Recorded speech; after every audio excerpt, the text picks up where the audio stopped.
Hi guys, and welcome to our YouTube channel Quick Guide, and today I'm here with another new video to show you guys on how you can back up a new folder in your OneDrive. First of all, log in into your OneDrive account by going on to Google Chrome browser and searching for OneDrive, and after that just log in by putting your credentials of your OneDrive account. Here now, to back up a folder, all you have to do is go onto this add new option on the top left side of your screen.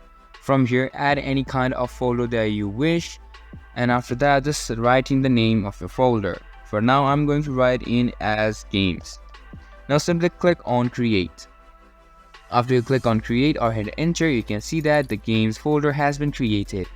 Now if you put any kind of files or documents in this folder or the folder of your choice, it will automatically be backed up into your OneDrive, which you can access in different devices as well as in your own device as well.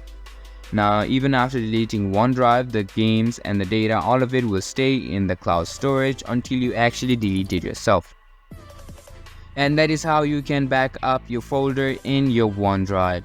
This was all this video, and I hope you guys find our video helpful. If you do, make sure to leave a like, subscribe to YouTube channel and hit the bell notification, and don't forget to drop a comment for review and for more content like this. See you guys in our next video. Thank you for watching.